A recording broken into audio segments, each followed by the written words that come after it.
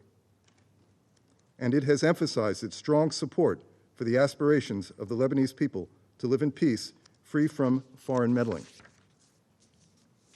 Every member of this council has a responsibility to help Lebanon's people avoid further tragedy, to support diplomatic efforts that would help restore calm along the Blue Line, which again would enable civilians in southern Lebanon and northern Israel to return to their homes, and to also press Iran to cease its destabilizing and dangerous use of Hezbollah to undermine regional security in a way that puts the Lebanese people in danger.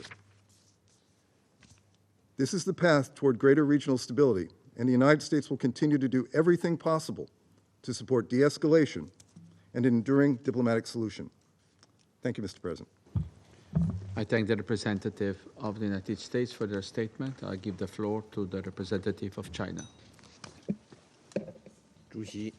President, I thank Algeria for requesting this meeting and welcome the presence of Lebanese Foreign Minister Mr. Abdallah Habib. I listened carefully to the briefings by USG, DiCarlo, and High Commissioner Volker Turk. Thousands of communications devices in Lebanon, including pages and two-way radios, were detonated remotely and simultaneously. The explosions caused thousands of civilian casualties. China hereby registers profound shock 在 and 街头 grave 玩耍的 concern 孩子 over 失去 this 眼睛， development. Children playing in the 在 street 超市 lost 购 their 物的母 eyes. 亲手脚 Mothers 致残， shopping in supermarkets had 在 their 上班 limbs 途中的医 maimed. 生身负重 Doctors on 伤。 their way to work were critically 这种 injured. 惨状让 These 人 and other 不忍想象。 harrowing scenes are distressing beyond 通过 imagination. 远程操控通讯 Remotely 工具 detonating 发 communications 动 devices 无差别 in 袭击， indiscriminate 造 attacks, 成大规 causing 模 mass 平民伤亡， civilian 制 casualties 造社会恐 and 慌。 panic in society. 这样的事情在 is 历史上闻所未闻。 unheard of in history. 这种行为 This 无疑 act 是 is, 对一国 without a 主 doubt, 权和安 a 全的 gross 严重侵犯， violation of a country's 是 sovereignty 对 and 国际法， security, 特别是 and 国 a 际人道 blatant 法的公 breach 然违 of 反， international law, 是 particularly 对生命的 international 漠视和践踏。 humanitarian law, is an act that tramples on 袭击 human 手 lives 段之 with 残忍， unconscionable 性质 callousness. 之恶劣， The attacks were so 令人发指， outrageously brutal and atrocious that 必须予以 they 最强烈 deserve 的谴责。 nothing less than condemnation in the 截止 strongest 目前， terms. 尚 So 无 far, 人宣布 no 对 one 此 has 次袭击 claimed 负责， responsibility for the said 但各方 attacks, 对 but 肇事 different 者已 parties 做出了基 have 本一 come 致 to 的判断。 more or less the same conclusion as to 我 who 们 did 呼吁 it. 对事件 We 进 call 行 for 全 a 面及 prompt, 时的调 full 查， investigation to 追究 hold 策 the 划者和实施 orchestrators 者的责 and 任。 implementers to account. 当前， Right now, 中东地 the 区局势 situation 岌岌 in the 可 Middle 危， East is 以 hanging 色列 by a 在 thread. 加沙的军事行动 Israel's 仍在持 military 续， operations 以 in 夺取 Gaza are 4 still 万多 ongoing, 巴勒斯 which 坦 have 民 already 众的生命 claimed。more than 40,000以色列 Palestinian lives. 同时还在 Meanwhile, 不断加剧 Israel 离以边 is 境地 also 区的紧张局 heightening 势。 the tensions around its border with 我们 Lebanon. 注意到有关分析 We are 指出， informed by some analysis 此 that 次远 the 程操控袭 recent 击 remotely 预示着 executed 大 attacks 规模军 are 事 a 行动的开 precursor 始。 to major military operations. 我们也注 We 意到 have 真 also 主党 taken 领导 note 人 of the 的最新 latest 表态。 statement from the Hezbollah leadership. 我们对离以局势可 We 能 are 进一 deeply 步升 concerned 级 by 深 the 表担忧， possibility of a further escalation of the 呼吁所有 tensions 各方 between 保 Lebanon 持 and 最大 Israel. We call on the 限度的 parties 克制， to exercise 特 maximum 别呼吁 restraint 以色列 and call on Israel in 放下 particular 使用 to 武力的执 forego 念， its obsession with 立 the 即 use of 停止 force 在 and to 加沙的 halt 军事行动， without delay its military operations in Gaza, 立即停止 its 侵犯黎巴 violations 嫩 of 主权 Lebanon's 和安 sovereignty 全 and 的行为， security, 立即停 and 止 its 可能将地区 adventurism 拖入新的 that 浩劫 risks 的冒险行径。 dragging the region into yet another devastating catastrophe. 我们强烈敦促 We strongly 对以 urge 色列有 countries 影响的 with 国家 influence 拿 over 出实 Israel 际行动， to take 制 tangible 止以 steps 色列 to 在 stop 错误的道路 Israel 上 from 越 going 走越远。 further down the wrong 我们 path. 支持安 We 理会 support the Security 采取 Council 一切 in 必要行 taking 动， all necessary 为 actions 缓和离以 and 局 doing 势、 all it 维 can 护中东 to 地区 ease the 和平稳 situation 定 between 做 Lebanon 出 and 最大 Israel 努 and 力 to。maintain 谢 peace 谢 and 主席。 stability in the Middle East. Thank you, President. I thank the representative of China for the statement, and I give the floor to the representative of the United Kingdom. Thank you, President. I thank USG DiCarlo and High Commissioner Turk for their briefing today. This past year has seen continuous and devastating violence across the region. Civilians have suffered on a dreadful scale on both sides of the Blue Line.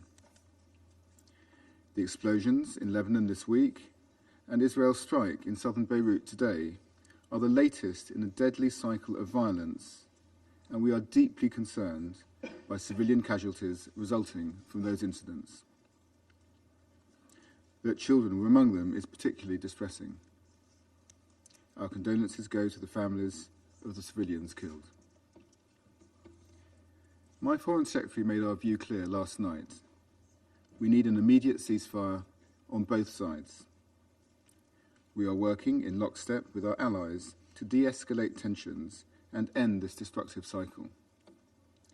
We want to see the implementation of a political plan based on UN Security Council Resolution 1701, which allows both Israeli and Lebanese civilians to return to their homes and live in peace and security.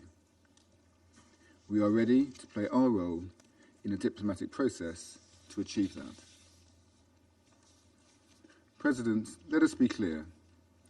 Hezbollah launched an unprovoked attack on Israel on 8 October 2023. Since then, Israel has faced a near daily barrage of Hezbollah rockets. We are resolute in our support for Israel's right to defend its citizens against such threats. However, in doing so, international humanitarian law must be fully respected, and all possible steps taken to avoid civilian casualties. Lebanese Hezbollah's aggression has been fueled by Iran and its continued destabilization of the Middle East, including through its support to partners and proxies. Iran supplies advanced weaponry in contravention of multiple Security Council resolutions, only prolonging the suffering of the Lebanese people. While Hezbollah and Iran continue to undermine Lebanon's future, the UK is providing practical support to bolster its stability and security. This includes funding and training to both the Lebanese armed forces and internal security forces, as well as humanitarian assistance to vulnerable communities, including in the south of Lebanon. President, now is the time for calm heads and an urgent focus on an immediate ceasefire to create the space for negotiations. I thank you. I thank the representative of the United Kingdom for their statement. I give the floor to the representative of France. Monsieur le Président, Mr. President, je remercie Madame Di Carlo et Madame Monsieur Di Turc Carlo pour and leurs Mr. Turk interventions for et their je tiens briefings, à saluer and I la wish présence to parmi welcome the nous du presence ministre among des Affaires us of étrangères the du Minister Liban. for Foreign Affairs of Lebanon. La France exprime France son inquiétude is à la suite des gravely explosions concerned d'appareils de following the télécommunications le explosions 17 of et 18 telecommunications septembre devices au on the Liban. 17th and the En 18th effet, of September in le risque Lebanon. d'une guerre The ouverte risk of et aux open conséquences war potentiellement with dramatiques potentially tragic s'accroît chaque consequences jour. heightens with each passing day. This is a prospect that needs to be averted at all costs. There's an urgent need for all parties to work towards de-escalation. Resolution 2749, adopted on the 28th of August to renew UNIFIL's mandate, clearly calls for this. This resolution calls upon all stakeholders to adopt immediate measures to de-escalate and demands the full implementation of the framework recognized by all, namely Resolution 1701, including the restoration of a complete cessation of hostilities. These resolutions must be complied with by all. To that end, we demand that the Israeli authorities exercise utmost restraint after their recent declarations about military operations in Lebanon. We also recall our demand for Hezbollah to immediately cease its attacks against Israeli territory. And there's lastly a vital need for all parties to meet the obligations incumbent upon them under international humanitarian law, specifically vis-à-vis the protection of civilians.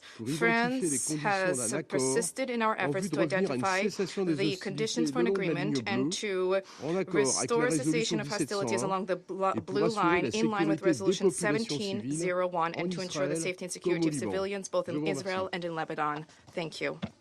I thank the representative of France for their statement. I give the floor to the representative of Mozambique. Thank you, Mr. President. I wish to thank the Slovenia presidency for convening this urgent meeting requested by Algeria. We are grateful to Undersecretary General Rosmel Di Carlo and the High Commissioner Volker Turk for their insights on this deeply concerning matter. We also acknowledge the presence of His Excellency, the Minister of Foreign Affairs of Lebanon, and representatives of Iran and Israel. Mr. President, Mozambique views the current situation in Lebanon with deep concern. The escalating cross-border hostilities between Hezbollah and Israel have significantly heightened regional tensions. We are particularly alarmed by the recent cyber attack in Beirut and other parts of the country, which resulted in the detonation of pagers and other electronic devices.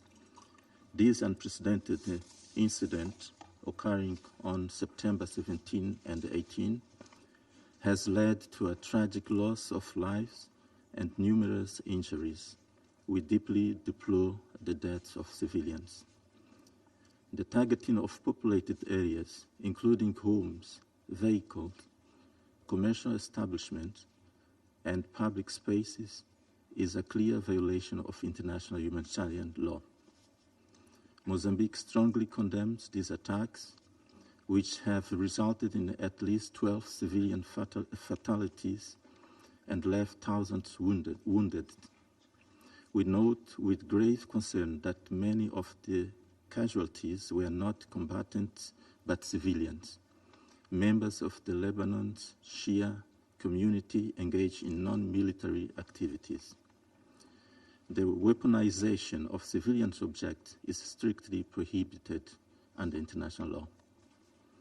The incident highlights the evolving nature of modern warfare, where cyber capabilities can be employed to inflict physical harm.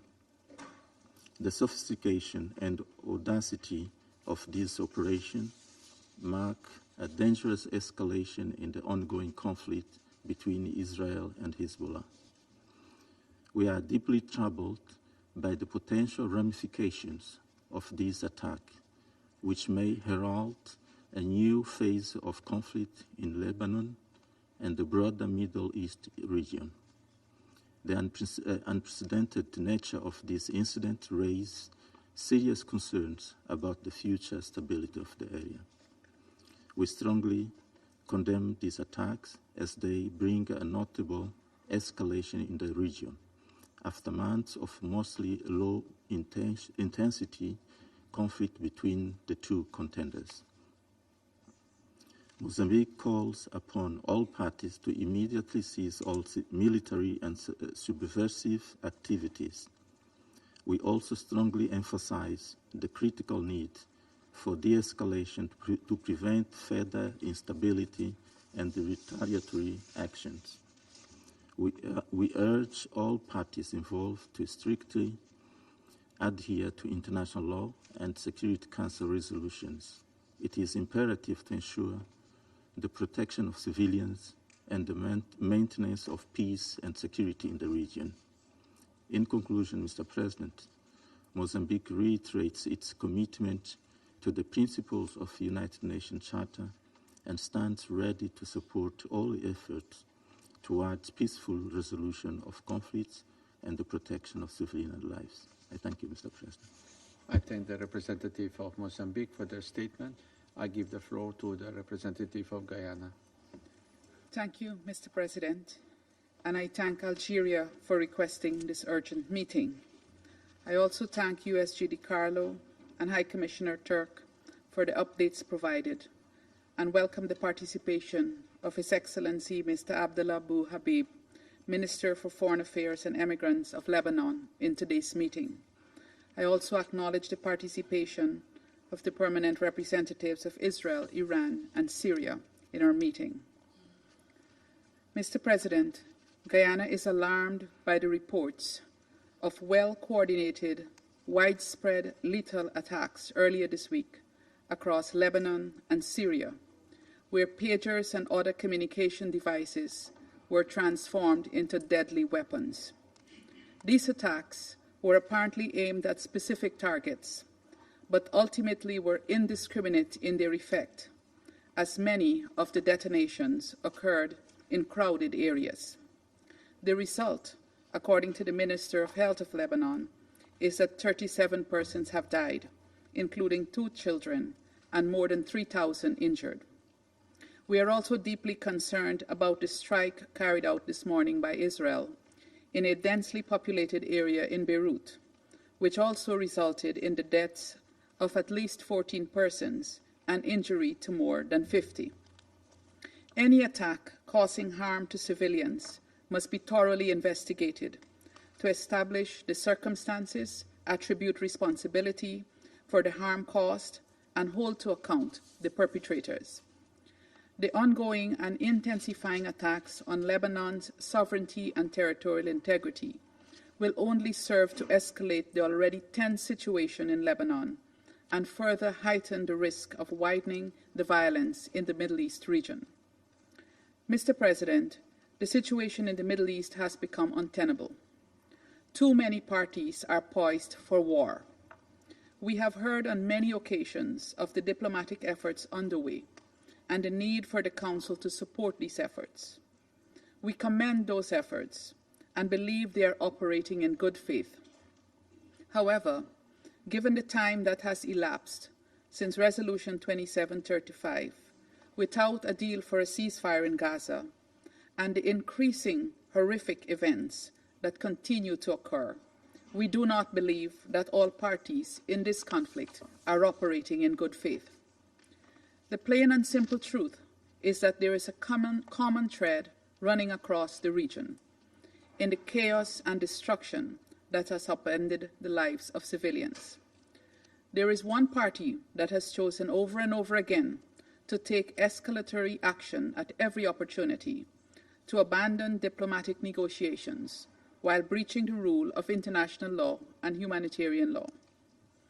Mr. President, Guyana again calls on countries of the region to fully comply with their international obligations and to uphold the principle of respect for sovereignty and territorial integrity.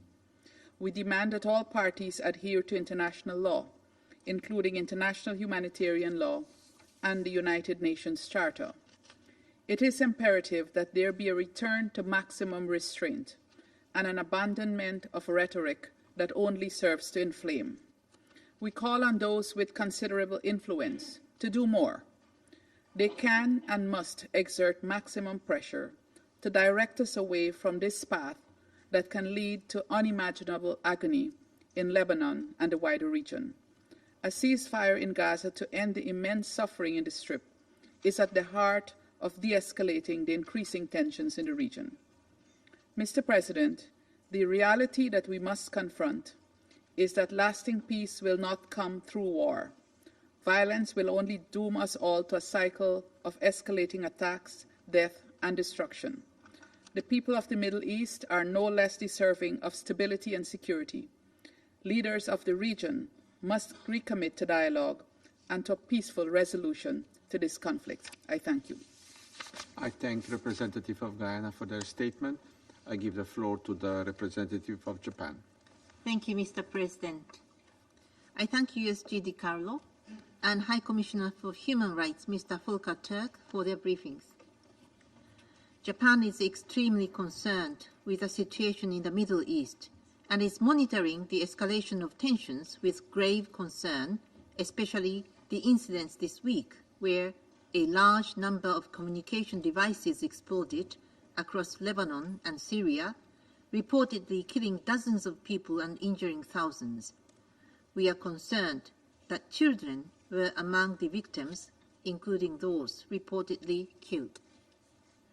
Mr. President, Japan urges all concerned actors to refrain from any further action or retaliation to avoid a further catastrophe in the region. The ongoing Gaza conflict has already inflamed regional tensions. No one desires another full-scale conflict between Israel and Hezbollah, and civilians always pay the highest price if such a situation arises. All parties must once again recall their commitment to the full implementation of Security Council Resolution 1701 and return to a cessation of hostilities. The fact that these incidents happened in multiple places, including densely populated areas, and caused civilian casualties is appalling. Civilians must be protected at all times in accordance with international law. We call for an urgent, thorough, and transparent investigations into the blasts. The exchange of fire across the Blue Line has expanded dramatically since October last year. In relation to this, Japan reiterates its strong support for an immediate ceasefire in Gaza and the release of the hostages based on the outlines of Security Council Resolution 2735. We stress the need for a comprehensive, just and lasting peace in the Middle East. We remain committed to making every diplomatic effort to end the violence and restore stability in the region. I thank you, Mr. President. I thank the representative of Japan for their statement. I give the floor to the representative of Malta. Thank you, President. And I thank Mr. Carla and Mr. Tuck for their briefings and welcome the presence of His Excellency the Foreign Minister of Lebanon and acknowledge the participation of the permanent representatives of Syria, Iran and Israel. The Council meets today against the backdrop of what it has warned about for months, the growing prospect of regional escalation. Earlier this week, widespread simultaneous explosions across Lebanon killed at least 40 people and injured thousands of others, including children. The images we have witnessed are distressing. We echo the sentiments outlined by UN High Commissioner for Human Rights Volker Turk. The simultaneous targeting of thousands of individuals, whether civilians or members of armed groups, without knowledge as to who was in possession of the targeted devices, their location and their surroundings, violates international human rights law and, to the extent applicable, international humanitarian law. The large-scale consequences of such a widespread attack, including the large number of civilian casualties, were foreseeable.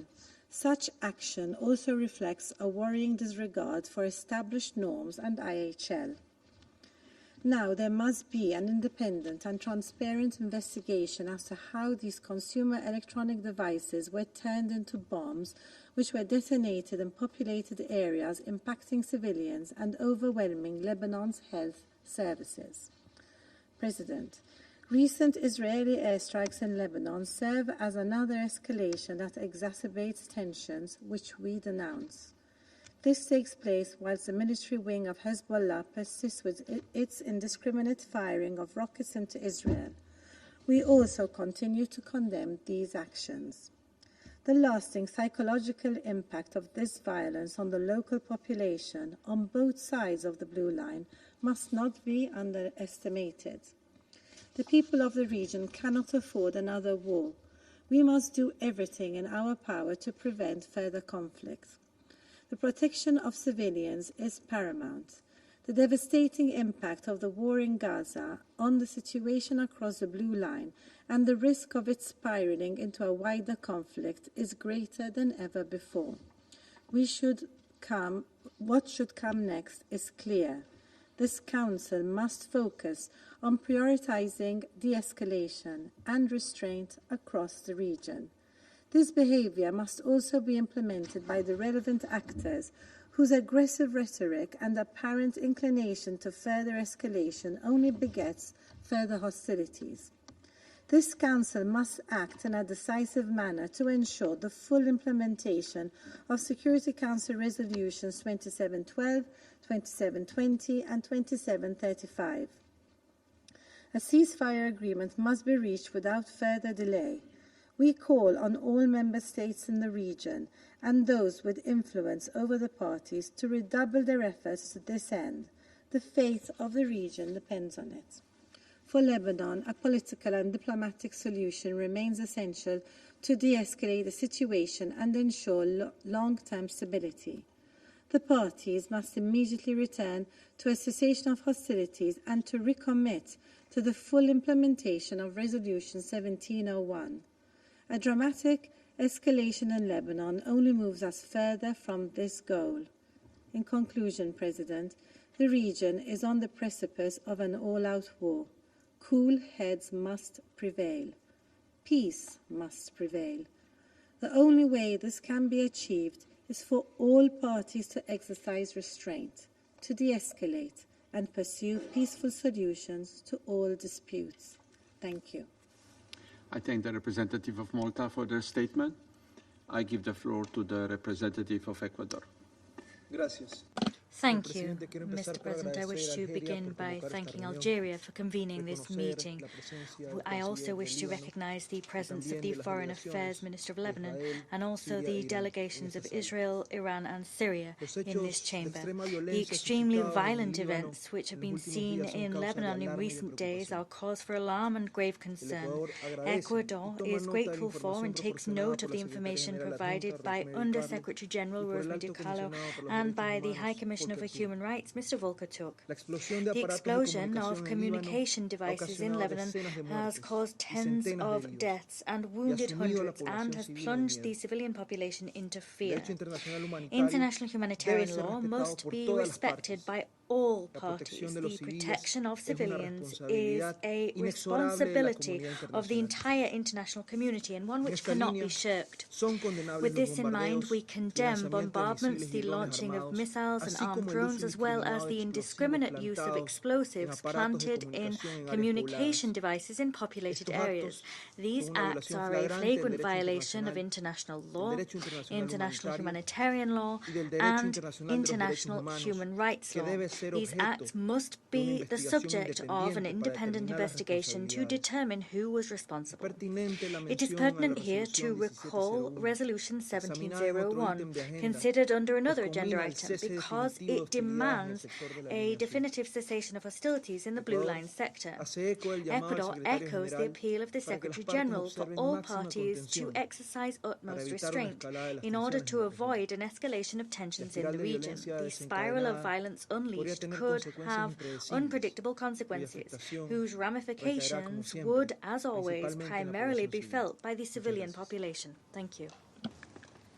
I thank the representative of Ecuador for their statement. I give the floor to the representative of Russian Federation. Mr. President, we support Algiers' initiative to convene today's meeting in connection with the latest dangerous wave of escalation in the Middle East region. We closely studied the concerns of both Lebanon and Iran, which were set out in correspondence that had been circulated yesterday. We listened to the reports and the briefings of the Deputy Undersecretary General and Mr. Turk about the situation in Lebanon with concern. We welcome the participation in today's meeting of the Minister for Foreign Affairs of Lebanon. Mr. President, unfortunately, the devastating bombardment, airstrikes, and brutal ground cleansings have for nearly a year become a grim daily reality for the Middle East. Despite the protests of the international community, the abhorrent practice of targeted liquidations is expanding. It would seem that in this cauldron of violence, there is no longer any act which we all would not condemn. We do not condemn time and time again in this chamber. However, what transpired in Lebanon and Syria over the past week brings the escalation in Lebanon and Syria into a new high technology dimension, and this is a very dangerous turn.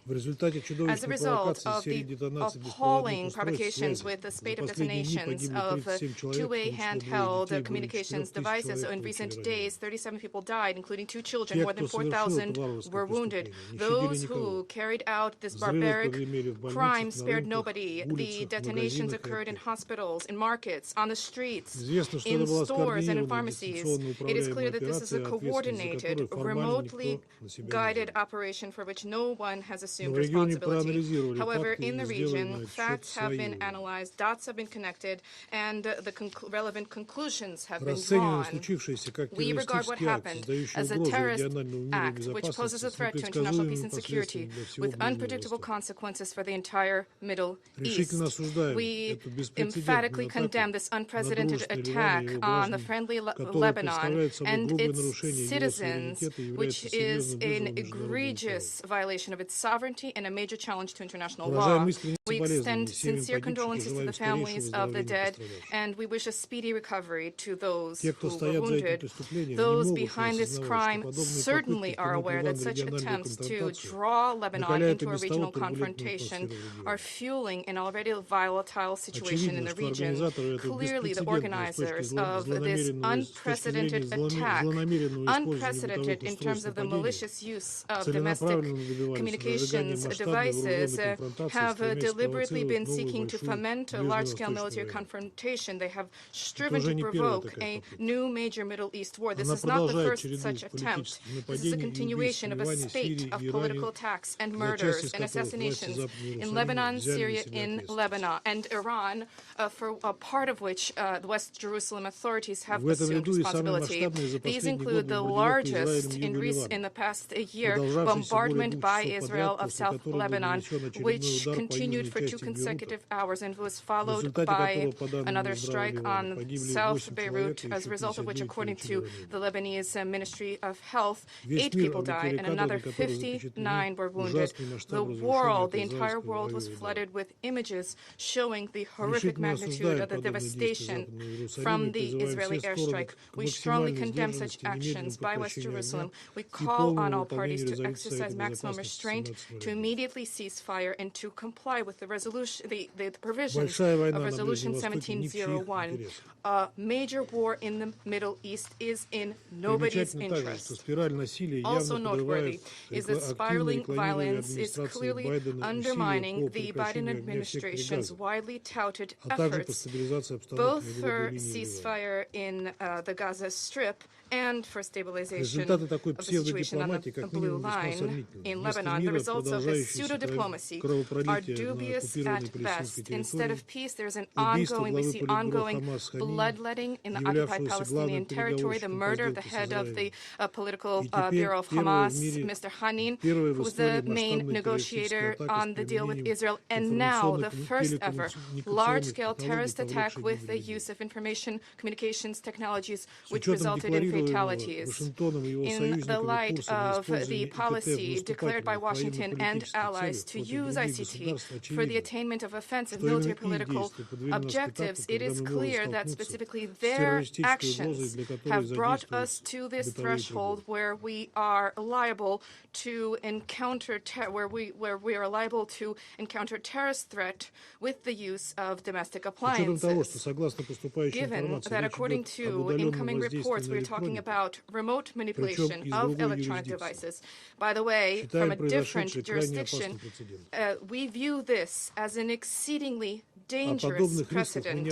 We repeatedly cautioned against such risks, including at specialized United Nations platforms, where the issue of international information security is discussed.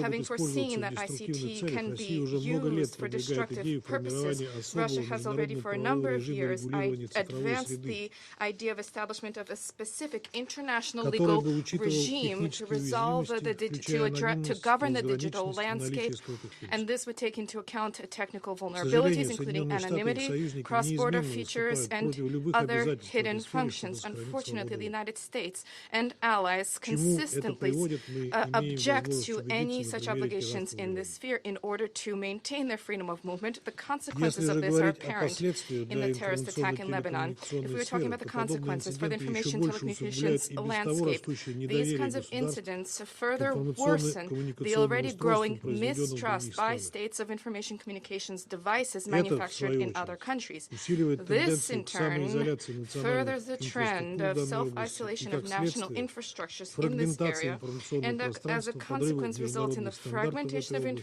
the information space, undermining international standards in this area, the destruction of supply chains, and the expansion of the digital divide between developed and developing countries. With respect to the terrorist attack in Lebanon, the question of the origin of the electronic devices used for the explosions is fundamental. There is a need for a detailed account of the commercial structures involved regarding the safety of their products. Let us recall that states, pursuant to specialized key resolutions of the General Assembly, states have the obligation to ensure supply chain integrity. Mr. President, regardless of however horrific this instance of the use of ICT for terrorist purposes may be, the international community is not powerless in the face of this threat. Recently, at Russia's initiative, a global intergovernmental directory of points of contact was launched to prevent and resolve serious incidents in the information landscape, as well as to reduce tensions in crisis situations. This instrument was specifically designed in order to prevent escalation in the digital landscape, which is liable to then spill spill over into the real world. We call upon all stakeholders, first and foremost, Lebanon, to avail itself of this directory. We expect that the recipients of a possible request from Beirut will immediately study it and will provide a response to Lebanese colleagues. This is key to determine all of the circumstances behind what happened in Lebanon. Mr. President, it is clear to all that the key to resolving the current and to the key to reversing the current unprecedented escalation in the Middle East lies in ending the bloodletting in the Gaza Strip, where the number of dead has now exceeded 42,000 people. The only resolution is a prompt establishment of a ceasefire, exchange of hostages and prisoners, and the organization of unimpeded humanitarian access to the Strip. This is the only way to relaunch the process of peaceful resolution to the Palestinian question on the international legal basis, at the heart of which lies the principle of 2 states for 2 peoples, which we steadfastly support. For our part, we stand ready to cooperate with all who share these objectives. Thank you. I thank the representative of Russian Federation for their statement. I give the floor to the representative of Sierra Leone. Mr. President, I also thank Undersecretary General Rosemary DiCarlo and High Commissioner Mr. Volker Turk for their important briefing. We acknowledge the presence of the Minister of Foreign Affairs and Immigrant of Lebanon and the representative of Iran, Syria, concern over the significant deterioration of the security situation in Lebanon and North Israel. Instability and violence have increased across Lebanon over these past 3 days, after a series of explosions of communication devices meant to be in the possession of members of Hezbollah. It has been reported that at least 37 people have been killed, with at least 2,931 people suffering injuries, and some of whom are in intensive care. Similar communication devices attack occurred in Syria, resulting in deaths and injuries. These attacks have been followed by intense strikes in southern Lebanon by Israeli warplanes, reportedly the heaviest aerial strikes since October 2023. We further note reports of Hezbollah's retaliatory missile and drone strikes in northern Israel on Thursday, killing 2 soldiers and injuring 9. We note with concern that these actions have definitely led to a further escalation in the cycle of violent attacks between the 2 parties and an exacerbation of tensions in an already volatile region with dire security and humanitarian consequences for civilians. There are reports that the communication devices explosion in Lebanon occurred in populated areas, including at a funeral, and that there are civilians, including children, among the dead and injured. Sierra Leone condemns the killing of civilians in these attacks, which, when carried out without taking into consideration the principle of distinction, is a clear violation of international humanitarian law. As we join the UN Secretary General urging the parties to exercise restraint, we remind the conflicting parties and those that enable them with complicity to comply with their obligations under international law to protect civilian and civilian infrastructure. Without accountability, the ongoing blatant violations of international law can only embolden the perpetrators and endanger the seeming specter of impunity that seems to characterize the Middle East conflicts.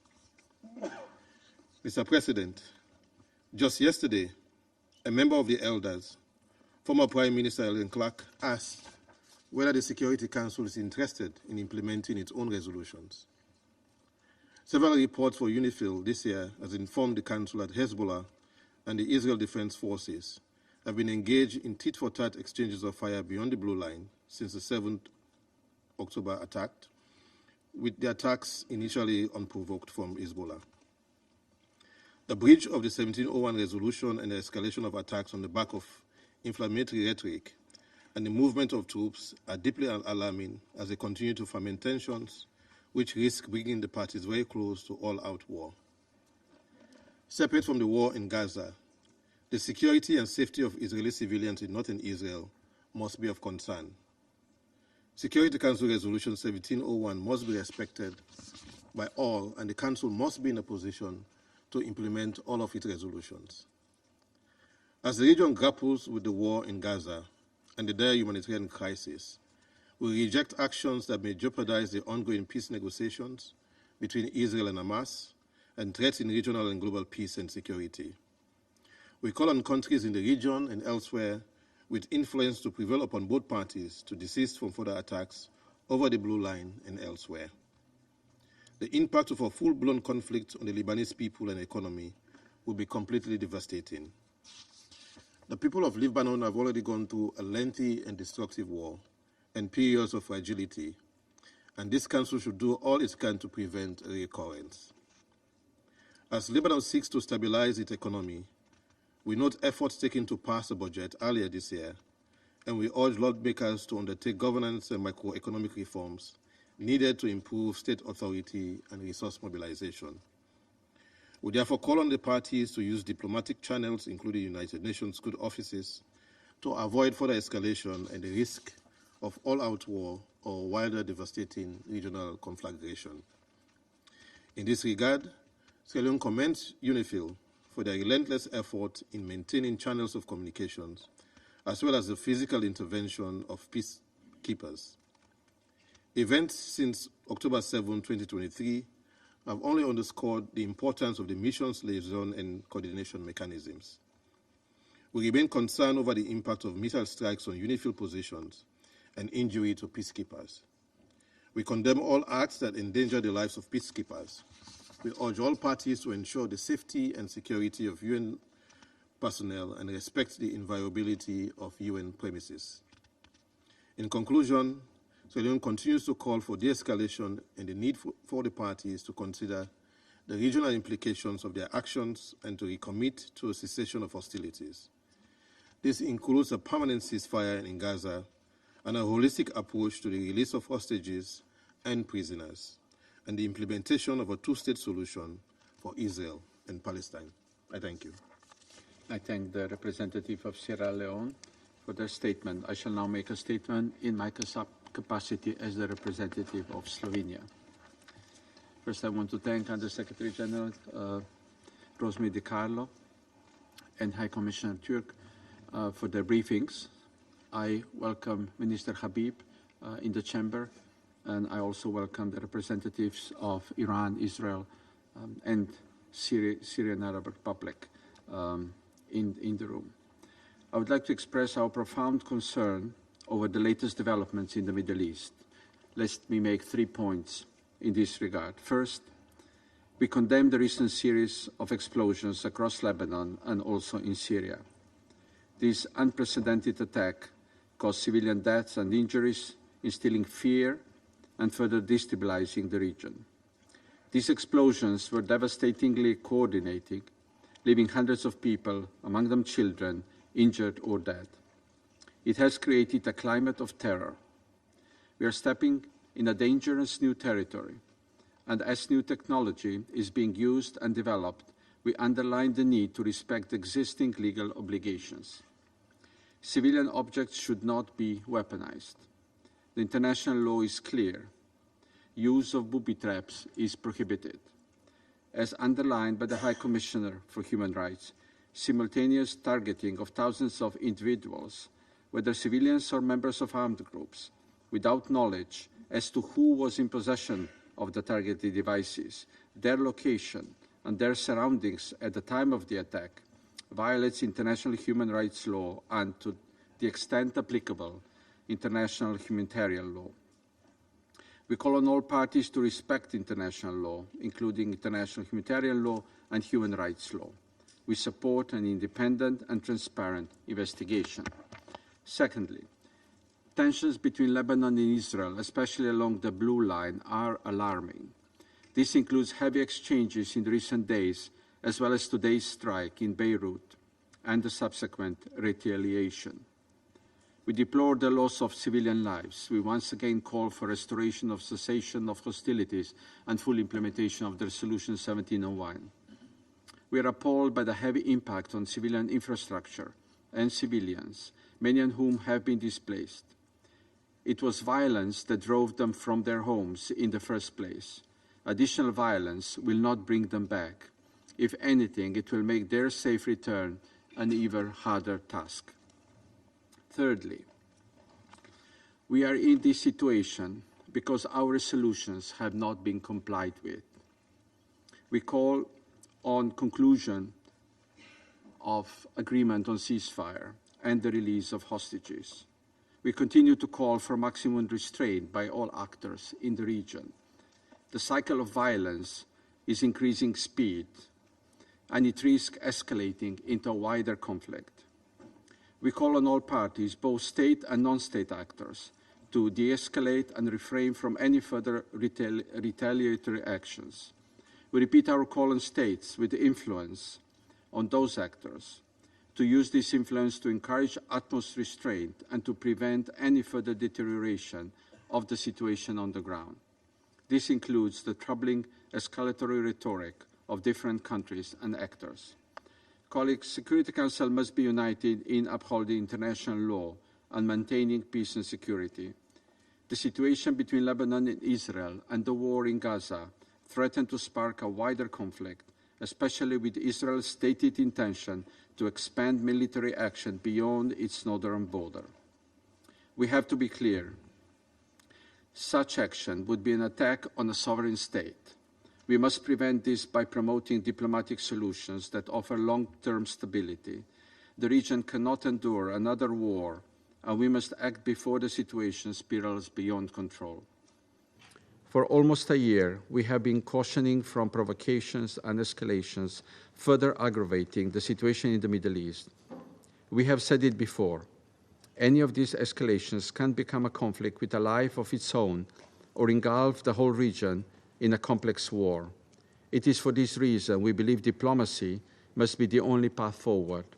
And Slovenia therefore particularly welcomes the Lebanese Foreign Minister's participation at this meeting today. Thank you. I resume my functions as President of the Council. I now give the floor to His Excellency, Mr. Abdallah Bouhabib, Minister of Foreign Affairs and Immigrants of Lebanon.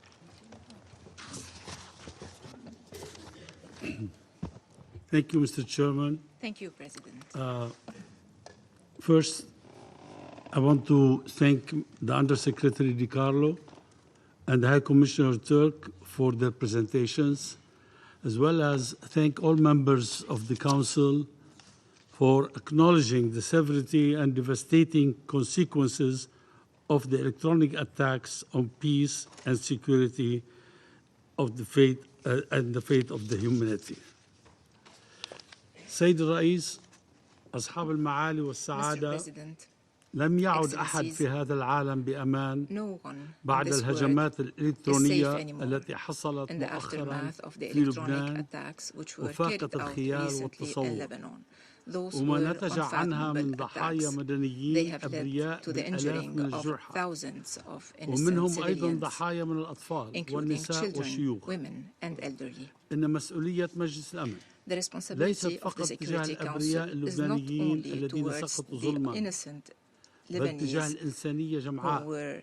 فإذا مر هذا العمل الإرهابي في مجلسكم مرور الكرام بلا محاسبة وتم تجهيز الفاعل وعدم ردعه وإدانته وإرغامه على وقف هكذا اعتداءات، فإن مصداقية هذا المجلس والقانون الدولي وشرع حقوق الإنسان في خطر محدد.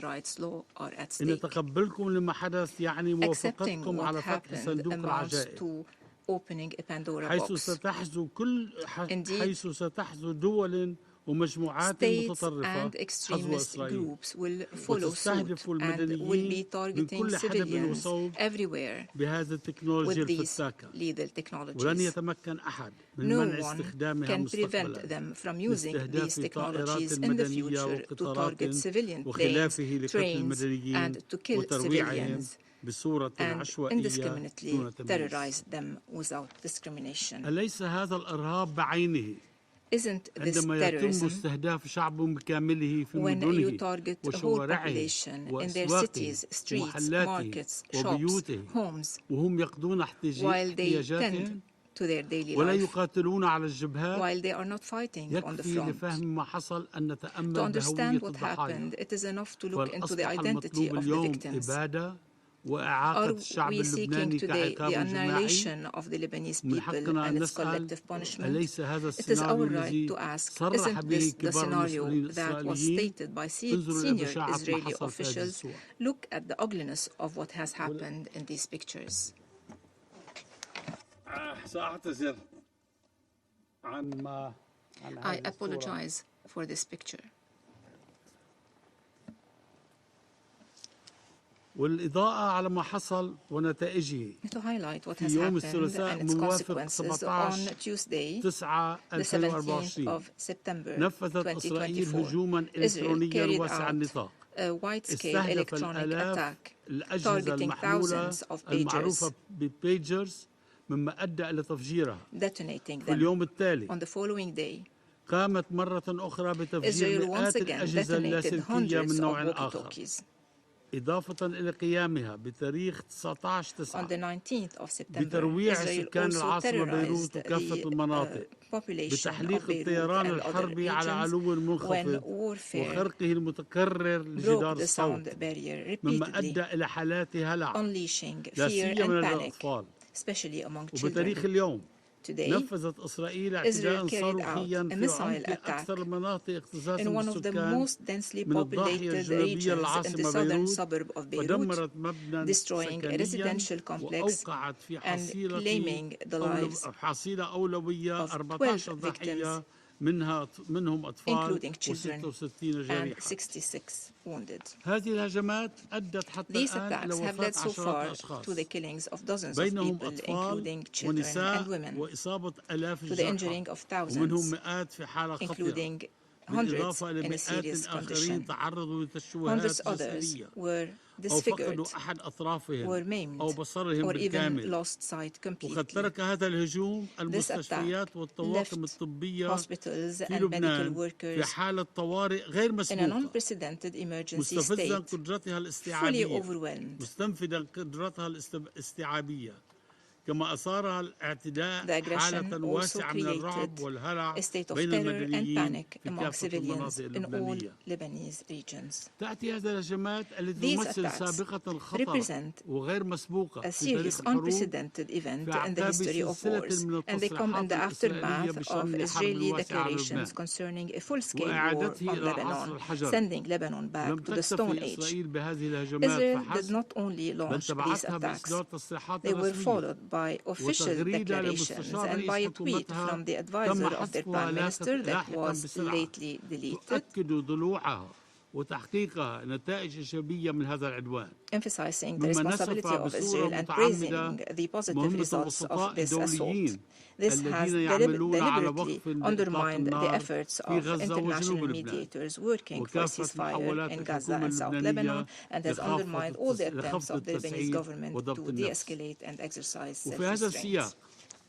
نشدد على أن اللجوء إلى تفجير آلاف أجهزة اتصال عن بعد بشكل جماعي وغادر دون اعتبار لمن يحملها أو لمن يتواجد بالقرب منها يعد أسلوبا قتاليا غير مسبوق في وحشيته وإرهابه. إن استهداف آلاف الأشخاص من مختلف الفئات العمرية وفي مناطق واسعة ومكتظة بالسكان تشمل كافة المناطق اللبنانية أثناء ممارستهم لحياتهم اليومية في المنازل والشوارع وأماكن العمل ومراكز التسوق هو الإرهاب بعينه وانتهاك صارح للقانون الدولي الإنساني وشرع حقوق الإنسان ويصنف من دون أدنى شك كجريمة حرب. فالبروتوكول الأول الإضافي لاتفاقية جنيف لعام 1949 والمتعلق بحماية ضحايا النزاعات المسلحة ينص في المادة 35 على حق أطراف النزاع في اختيار وسائل وأساليب القتال ليس مطلقا مما يعني أن استخدام التفجير الإلكتروني لأجهزة الاتصال كأسلوب للقتال